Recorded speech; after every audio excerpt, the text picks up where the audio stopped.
Okay, let me go. Let me make a quick guide for you, or a rundown of how this works. So first and foremost, you want to pick a weapon that you want to edit. In my case, I'm going to use Samurai Blade as an example. The plugins I use are Glamour and VFX Editor. So let's see, do I have it turned on? Don't, let me just turn it on real quick. Open VFX Editor. You're gonna have the VFX Editor window, which opens under the VFX tab. Um, there's two tabs you will most commonly use, which are the VFX Editor and the Material tab. On the VFX Editor, first thing you're gonna do is click on the search icon, search for the weapon you're changing. So Ultimate, no, Evenmorn, Samurai.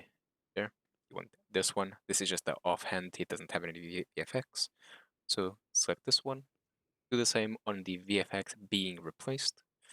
Samurai, Evenmorn, Samurai. Open it. Go to Schedulers, Schedule 0, and here you can disable all the VFX. There's no VFX at all. If you export the mod, or if you export it as is now, it will be the same model, just no VFX. What you can also do is go to so enable it, go to timelines, timeline 0, and you have all of these. All of these, what they do is you can keep specific effects. So let's say I want to focus on whatever is on emitter2. So I disable everything and click update. Okay, so in emitter2, I see that it changes the feathers and that thing over there, this.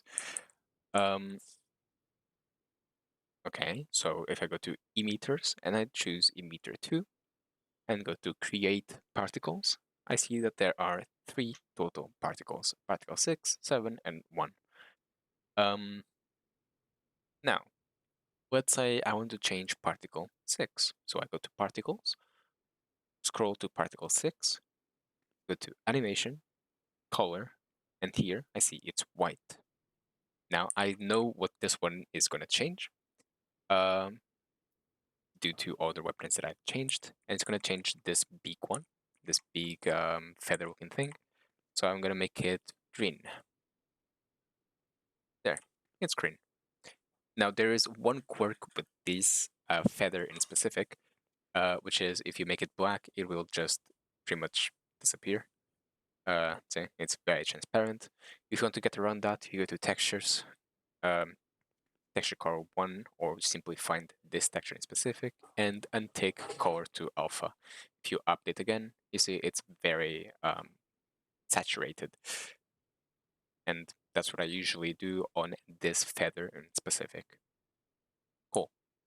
Now, in some scenarios, you are going to have to edit textures. So for example, if I go to textures, you see all of these are somewhere in the weapon. So let's say if I want to make a black and white weapon, I don't want effects to have blue. So I can just click on this icon here and grayscale it. That works. Some effects don't allow you to simply grayscale them as normal. Otherwise, it will just screw the entire thing.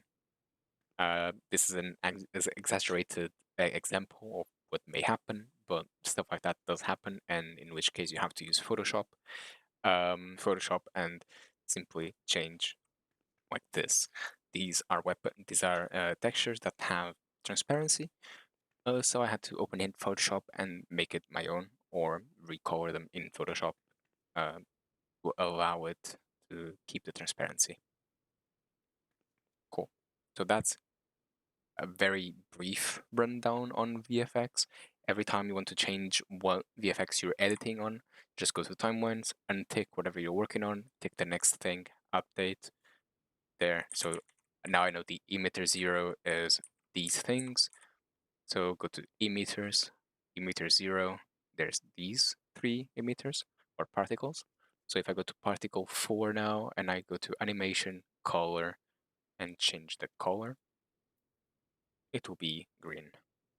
I always make stuff green as it is easier to work with, to find what is changing. In some scenarios, you're going to find items or particles that have something called simple animation, like this. These are particles that, if you change the color through here, most often than not, it's not going to work. You have to go to Simple Animation, go to Color, and then you have to change these ones. Doesn't really matter what color you change them to, as long as it's the color that you want. So for example, if I'm making a red and black weapon, what I usually do is I just give it multiple shades of red to just basically give them more variance to what they show as. Um, I think this is going to be one of those glowing particles. Yep, see these tiny dots. That's what those are. Cool. So that's VFX. And if you're done working on the VFX, you can go to Schedules and just disable everything altogether, and that's it. Now click on Material, and it's gonna open the Material tab. Do the same thing. Open Morn Samurai, and you open this one, Morn Samurai, and open it as well. Now here I use Glamour, because Glamour, it allows you to find what these things change much faster. To give you an example, so you see these don't actually have any names to it or doesn't tell you what it changes, but in Glamour you can just click on the palette thing. It'll open this menu.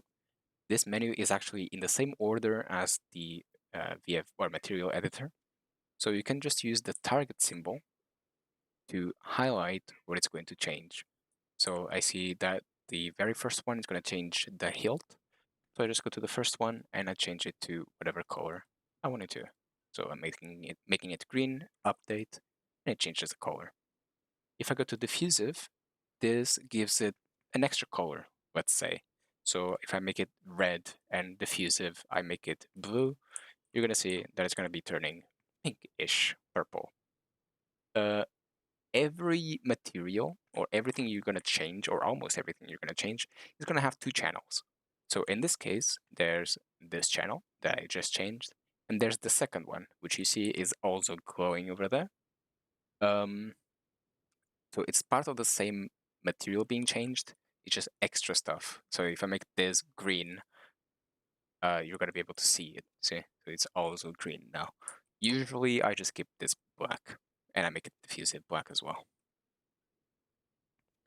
Just so it doesn't interfere with anything that I'm doing. But it depends on what kind of color you're trying to accomplish. Sometimes you're gonna have to actually change it to a very dark tone of what you want. Because even if you keep it down here on the black area, but if you go up a little bit from the black, it will already make a huge difference on whatever color you're trying to accomplish. After you're done changing whatever you're trying to change on, let's say, the sword, so the main hand, you go up here and open a second tab, and you do the same thing just with the offhand. So open it, go here, offhand, open it. And here you just do the same thing on Glamour, go to the palette, click on the palette, and now you can just find whatever you're trying to change. So in this case, let's say I'm trying to change that. I just go to the first one, make it green, make it crashed. Never mind, it didn't crash. Yeah, there, it's green. Now, let's say you're trying to edit, not to edit, let's say you're trying to export. First thing you're going to do is you're going to notice that I don't have any VFX on. So you go to the VFX Editor, Schedule, and enable it. And then you press Update, and that will enable all the VFX again. You have all the VFX turned on. So you go to Export Penumbra, you click, if you have edited textures, which you probably will, you click on that, you click on VFX, and you click on Material. That's it. Give it a name, give it to an author, export, and that's it. It's ready to be used. If you have any other questions, feel free to ask me. One thing I do recommend is going to Settings, so File, Settings, and then you go to Saving, give it a spot to be saving, auto save, and how long you want it to save.